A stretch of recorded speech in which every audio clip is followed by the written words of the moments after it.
স্বর্ণলতা লিখেছেন তারকনাথ গঙ্গোপাধ্যায়। সপ্তত্রিংশ পরিচ্ছেদ। শেয়ানে শেয়ানে কোলাকুলি। শশাঙ্ক শেখর স্মৃতিগিরি হেমের পিতামহীকে কলিকাতায় রাখিয়া সেই দিবসই বাড়ি আসিলেন। স্বর্ণলতা শশাঙ্ক শেখরকে জিজ্ঞাসিলেন, দাদাকে কেমন দেখে এলেন? শশাঙ্ক উত্তর করিলেন, কোনো চিন্তা নাই, তার পীড়া অনেক বেশি হয়েছে, সত্তরই আরোগ্য লাভ করবেন। শশাঙ্ক শেখরের কথা শুনিয়া স্বর্ণলতা অনেক আশ্বস্ত হইলেন ও জিজ্ঞাসিলেন, আমি সেখানে কবে যেতে পারব? শশাঙ্ক শেখর উত্তর করিলেন, তিনি ভালো করে আরোগ্য না হলে তোমার সেখানে যাওয়া উচিত নয়। কি জানি, যদি তোমারও বসন্ত হয়। কিন্তু তুমি এত ব্যস্ত হয়েছ কেন স্বর্ণ? তোমার কি এখানে অযত্ন হচ্ছে? স্বর্ণলতা আগ্রহ সহকারে উত্তর করিলেন, না না, আমার কোনো অযত্ন হয় নাই। আমি ভাবছি দাদার পাছে কোনো অযত্ন হচ্ছে, সেই জন্যই আমি যেতে এত ব্যগ্র হয়েছি। শশাঙ্ক শেখর বলিলেন, সে বিষয়ে কোনো চিন্তা করো না মা, সেখানে যে গোপাল নামে ছেলেটি আছে, সে থাকতে তোমার দাদার কোনো অযত্ন হবে না। স্বর্ণ, গোপাল তোমার দাদার যেরূপ সেবা শুশ্রূষা করছে অমন কেউ কারুকে করে না। শশাঙ্কের কথা শুনিয়া স্বর্ণের হৃদয়ে অনির্বচনীয় আহ্লাদের সঞ্চার হইল। তিনি আর কিছু কহিলেন না। শশাঙ্কও তথা হইতে চলিয়া গেলেন। বহির দ্বারে গিয়া শশাঙ্ক আপন ভৃত্যকে দিয়া তাহার প্রতিবেশী হরিদাস মুখোপাধ্যায়কে ডাকাইলেন। হরিদাস আসিয়া নমস্কার করিয়া জিজ্ঞাসিলেন, আমাকে ডাকলে কেন? শশাঙ্ক কহিলেন, একটা বড় গোপনীয় কথা আছে। হরিদাস বলিল, এইখানে বলবে না অন্যত্র যেতে হবে? চলো ওইদিকে গিয়া বলি। উভয়ে তথা হইতে গাত্রোত্থান করিয়া মন্দ মন্দ গতিতে গঙ্গা তীরে গমন করিলেন।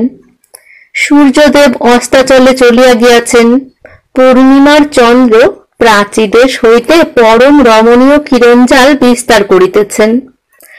বসন্তের সমীরণ হিল্লোলে শরীরে অনির্বচনীয় উৎসাহ অনুভূত হইতেছে। কলকল রবে কর্ণ শীতল করিয়া গঙ্গা সাগর সঙ্গমে যাইতেছেন। নিকটবর্তী উদ্যান হইতে নানাবিধ পুষ্পের সৌরভ আসিয়া 10 দিক আমোদিত করিতেছে।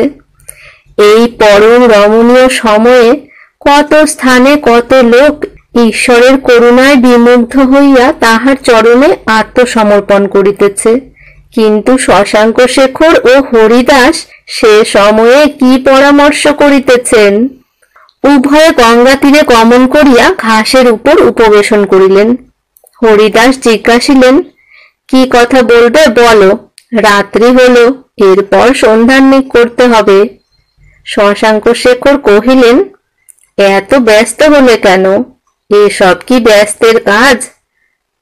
তোমার কাজই কি তাই টের পেলাম না, তা কেমন করে জানবো ব্যস্তের কি সুস্থের? শশাঙ্ক কহিলেন, তবে শুনো, আমরা এতকাল যার পরামর্শ করে আসছি, আজ দেবতাই তার আনুকূল্য করেছেন।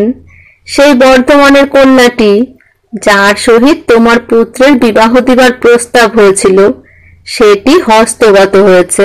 হরিদাস আগ্রহ সহকারে জিজ্ঞাসিলেন, সে কেমন? শশাঙ্ক উত্তর করিলেন, বিপ্রদাস জীবিত থাকতেই এ প্রস্তাব করা হয় তাহা তো তুমি জানোই। বোধহয় বিপ্রদাসের মতও হয়েছিল। আমার কথা সে কখনো লঙ্ঘন করত না, কিন্তু তার পুত্রের জন্যই কার্যটা হতে পারে নাই। সে বৎসর পূজার আগে আমাকে বলেছিল, আপনি যে আজ্ঞা আমাকে করেছেন আমার তাহাই কর্তব্য, কিন্তু আমার পুত্রটি এখন যোগ্য হয়েছে, একবার তাহার পরামর্শ লওয়া উচিত। হরিদাস কহিলেন, ও সব কথা তো বহুকাল শুনেছি, এখন কিছু টাটকা থাকে তবে বলো। অত ব্যস্ত হইও না, এসব ব্যস্তের কাজ নয়। আমি যা বলি মনোযোগপূর্বক শোনো। সেই পূজার পর যখন আমি গেলাম, তখন বিপ্রদাস কহিল, মহাশয়, আমার কোনো অপরাধ নাই। আমি নিজে বৃদ্ধ লোক, এখন উপযুক্ত পুত্রের কথা না শোনা ভালো নয়। হেমের কোনো মতো ইচ্ছা নয় যে আপনার প্রস্তাবিত কর্ম করা হয়। তারপর তারপর তো তুমি জানোই, কত স্থান হতে সম্বন্ধ এলো, কত স্থান হতে ফিরে গেল। বিপ্রদাসের ইচ্ছা এই, পাত্রটির আর কোনো গুণ থাকে না থাকে, ঐশ্বর্য থাকলেই হলো, আর ইংরাজিতে দু চারটা কথা বলতে পারলেই হলো। আজকাল যে সকলেরই দালান গোত্র ইংরাজি গাই চাই। আমার ছেলে ইংরাজিও জানে, আমার বাড়িতে দালানও আছে, তবে আমার ছেলের সহিত হলো না কেন? হ্যাঁ, যা বলছো যথার্থ, কিন্তু আমি তো পূর্বেই বলেছি এতে বিপ্রদাসের ইচ্ছা ছিল। কিন্তু বিপ্রদাস এমনই পুত্রবৎসল যে সেই পুত্রটির কথাতেই ভুলে গেল। তাহার মত এই, স্বর্ণের টাকার ভাবনা নাই, বাপের মৃত্যুর পর যে ধনের উত্তরাধিকারিণী হবে তাতেই যথেষ্ট। কিন্তু পাত্রটির লেখাপড়া ভালো মতে জানা চাই, ও দেখতে শুনতে ভালো হওয়া চাই। তাতেও আমার ছেলে ফেলা যায় না, ইংরাজিতে বিএ পাশ করেছে, দেখতে শুনতেও 10টির মধ্যে 1টি।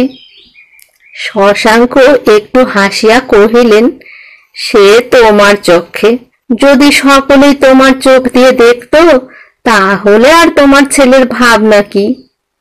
হরিদাস কিঞ্চিত রাগত হইয়া কহিলেন, কেন কেন, আমার চক্ষে কেন? শশাঙ্ক কহিলেন, চোটো না, চোটবার প্রয়োজন নাই। আমরা যে কাজ হাতে নিয়ে বসেছি, ব্যস্ত সমস্ত কিংবা চটাচটি করলে এ সমাধা হবার নয়। তোমার ছেলে মন্দ তা আমি বলছি না, সে যে 10টির মধ্যে 1টি তাও মিথ্যা নয়। পৃথিবীতে কত কুরূপ আছে তা বলা যায় না, তাদের মধ্যে ছেড়ে দিলে 10টি কেন, হয়তো 50টির মধ্যে তোমার ছেলে 1টি হতে পারে। এই সময় আবার হরিদাসের চক্ষু গরম দেখিয়া শশাঙ্ক শেখর কহিলেন, চোটো না, এ চোটবার কাজ নয়। আর যা বলি মনোযোগ করে শোনো। হরিদাস কহিলেন, আচ্ছা বলো বলো। শশাঙ্ক শেখর পুনর্বার আরম্ভ করিলেন, হেমের মত ছিল যেটির সঙ্গে বিবাহ দেয় সেটির কাছে তোমার পুত্র 52টি। হরিদাস রাগত হইয়া কহিলেন, মহাশয়, বিবেচনা করে কথা কবেন। শশাঙ্ক শেখর কহিলেন, আমি অবিবেচনার কোনো কথা বলি নাই, তুমি সেই ছেলেটিকে দেখো নাই, সেই জন্য এমন কথা বলছো। আমি তাকে দেখেছি, ছেলেটি যেন কার্তিক বিশেষ, লেখাপড়াতেও বিলক্ষণ চতুর। ছেলেটির সঙ্গে স্বর্ণলতার বিবাহ দেবার জন্য হেমের ইচ্ছা ছিল। বুঝতে পেরেছ তো? ইচ্ছা ছিল, কিন্তু এক্ষণে নাই বললেই হয়, কারণ যার ইচ্ছা ছিল সেই এক্ষণে বসন্ত রোগে শয্যাগত। এখন তখন যদি সে পাত্রটির ঐশ্বর্য থাকিত তাহলে তো এতদিন বিবাহ হয়েই যেত, কিন্তু তা যেখানে হয় নাই সেখানে আর না হবারই সম্ভব। হরিদাস আগ্রহ সহকারে জিজ্ঞাসিলেন, কিসে টের পেলে না হবার সম্ভব আছে? শশাঙ্ক কহিলেন, এই জন্য বলি, যদি হেমের মৃত্যু হয় তাহলে তার পিতামহী এ কর্ম করবে না। তার ইচ্ছা টাকা, যে বরের টাকা বেশি তাহারই সহিত বিবাহ দেবে। আর বোধ হয় আমি একটা অনুরোধ করলেও রাখতে পারে। এখন তোমার ভরসা হেমের মৃত্যু, যদি হেম মরে তাহলে নিশ্চয় আমি তোমার পুত্রের সহিত বিবাহ দেওয়াতে পারব।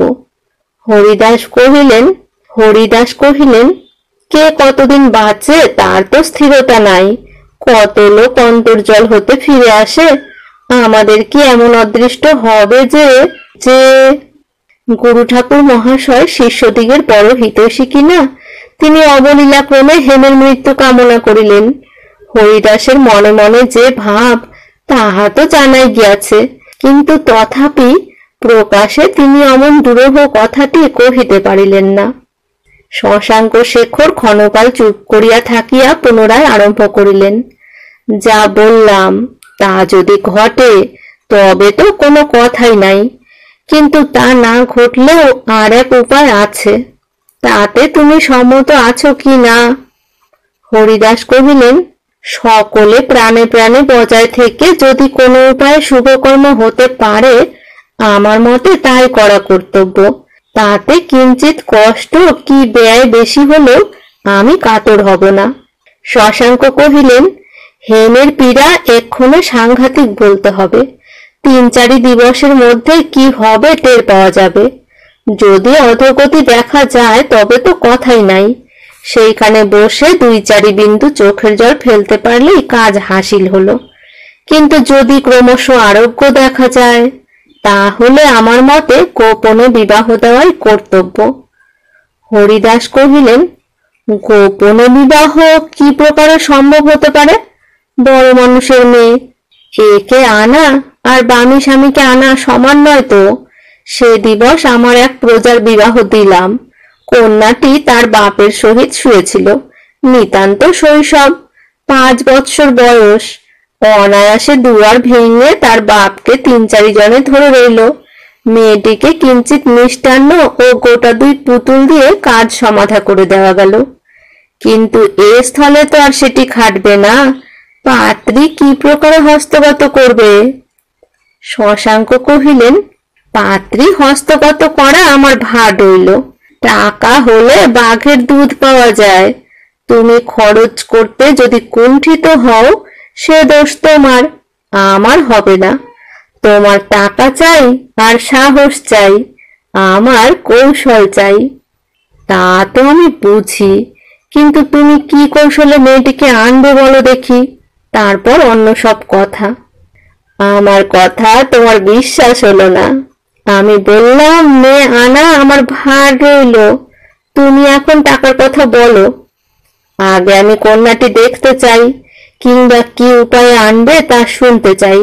পরে যদি সঙ্গত বোধ হয় তবে আমি এ কাজে প্রবৃত্ত হব। হরিদাস শশাঙ্কের প্রতিবাসী বলিয়া তাহার চরিত্র বুঝিতেন। প্রবঞ্চনা করিয়া লোকের নিকট হইতে টাকা লওয়া শশাঙ্কের নিত্যকর্ম, এই জন্যই তিনি এত সতর্কতাপূর্বক কথা কহিতেছিলেন। শশাঙ্ক উত্তর করিলেন, আমি বলছি তোমার মেয়ের জন্য ভাবনা নাই, তুমি টাকার কথা বলো, তবু তুমি শুনবে না। তুমি টাকার কথা কইলেই তো আর আমি পেলাম না, আগে বন্দোবস্ত করো, তুমি কন্যা দেখে আমাকে টাকা দিও। হরিদাস কহিলেন, হ্যাঁ, এই কথা সঙ্গত বটে, কিন্তু টাকার কথা তুমি বলো, তোমার যা বিবেচনা হয় আমি তাই দেব। শশাঙ্ক কহিলেন, এ তো বাজারের দর নয়, এর তো মূল্য নাই, আমি যৎকিঞ্চিৎ পেলেই সাহায্য করব। হরিদাস শশাঙ্কের কথায় ভুলিবার লোক নন। যদি তাহার চরিত্র না জানিতেন তাহা হইলে এমন কথা শুনিলে ভাবিতেন যে যথার্থ অল্প টাকায় শশাঙ্ক সম্মত হইবেন, কিন্তু গুরুদেবের চরিত্র জ্ঞাত ছিলেন বলিয়া তিনি ইহাতে হর্ষিত হইলেন না, কেবলমাত্র বলিলেন, তা বটেই তো বলে যে চুপ করলে, কাজের কথা কও। হরিদাস ভাবিয়া চিন্তিয়া কহিলেন, শুভ কর্ম সমাধা হলে আপনাকে 1000 টাকা দেব। এই বলিয়া শশাঙ্কের মুখের দিকে চাহিলেন। শশাঙ্ক হাসিয়া কহিলেন, ভায়া, ঘুমিয়ে ঘুমিয়ে স্বপ্ন দেখছো নাকি? কেন কেন? বলি, উইলখানায় কত টাকা আছে তা জানা আছে তো? উইলের টাকা আর জলের মাছ সমান, হাতে না আসলে বিশ্বাস নাই। সেই টাকা পাবো বলে কি আমি এ বিবাহে এত যত্নবান হয়েছি মনে করলে? না, তা মনে করব কেন? কন্যাটি বিবাহ হচ্ছে না, কেউ গ্রহণ করতে চায় না, নানান দোষ আছে, তাই তুমি অনুগ্রহ করে তোমার ছেলের সহিত বিবাহ দিতে চাচ্ছ। চাতুরীতে হরিদাস কম নন, শশাঙ্ক তো সে বিদ্যায় বিশারদ, সে আনে কোলাকুলি। হরিদাস কহিলেন, না, তা নয়, তা নয়।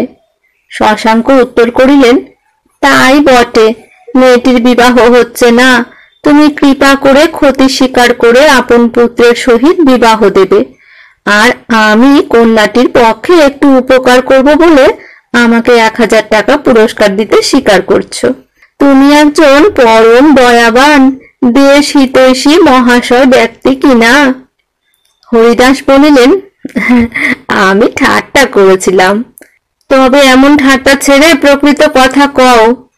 আপনাকে 5000 টাকা দেব। এবারও ঠাট্টা হলো, এবার ঠাট্টা ছাড়ো না। হরিদাস বলিলেন, না, এবার ঠাট্টা করি নাই।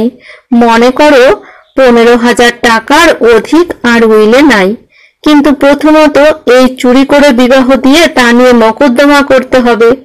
পরে যদি উইলে কোনো গোলমাল হয়, যদি কেন, হবেই নিশ্চয়। হেম কিছু সহজে 15,000 টাকা ছেড়ে দেবে না, তা নিয়ে কত মামলা মকদ্দমা করতে হবে। এছাড়া হাজার অন্য খরচ আছে। মনে করো দেখি, সেসব বাদ দিলে আমার কি কিছু থাকবে? অগ্র পশ্চাৎ দেখতে হয়। তোমার মকদ্দমা করতে হবে, আর আমি কি ফাঁকে যাব নাকি? সে হেমও ইংরাজি ম্যান, সে গুরুপুরুত কেয়ার করে না। তাদের সঙ্গে দেখা করতে এখন ভয় হয়, পাছে প্রণাম না করে। সে কি আমাকে সহজে ছাড়বে? তবে যদি পেটে খাই তো পিঠে সবে। আমি এক কথা বলে যাই, যদি অর্ধেক দিতে পারো তবে এর মধ্যে আছি, নচেত না, তা পারিনে। তবে আর ও বিষয়ে কথা বলে ফল কি? চলো যাই। এই বলিয়া গাত্রোত্থান করিলেন। হরিদাস তাহার হাত ধরিয়া বসাইলেন। আচ্ছা, আমি এ বিষয়ে বিবেচনা করে কাল বলবো। এখন তুমি মেয়ে কেমন করে আনবে বলো দেখি। মেয়ে আমার ঘরেই আছে। না, যথার্থ। আমি এই গঙ্গা তীরে সন্ধ্যাবেলা কি মিথ্যা বলছি? যাবার সময় দেখাতে পারবে? হ্যাঁ, পারবো। এই কথার পর শশাঙ্ক ও হরিদাস উভয়ে গঙ্গা তীরে নামিয়া সন্ধান্বিক করিতে গেলেন। যাহার যে ব্যবসায় তাহার তাহাতে ভক্তি হয় না। গয়লারা দুগ্ধ খায় না, ময়রারা সন্দেশ খায় না, চিকিৎসকেরা ঔষধ খায় না, সুরীরা মদ খায় না, আর যদি লোকজন সম্মুখে না থাকে তবে ভট্টাচার্যরা সন্ধান্বিক করেন না। শশাঙ্ক গঙ্গা তীরে দু একবার জল নাড়িয়া কহিলেন, হরিদাস, চলো যাই, সংক্ষেপে সেরে নাও। পূজা করা হরিদাসের ব্যবসায় নহে, সুতরাং তিনি প্রতিদিন যেরূপ করিয়া জপ করেন অদ্য সেইরূপ করিয়া উভয়ে একত্র হইয়া চলিয়া গেলেন। রাস্তায় শশাঙ্ক শেখরের বাড়ি গিয়া হরিদাস স্বর্ণলতাকে চাক্ষুষ দেখিয়া প্রত্যয় করিলেন, কন্যা যথার্থই হস্তগত হইয়াছে।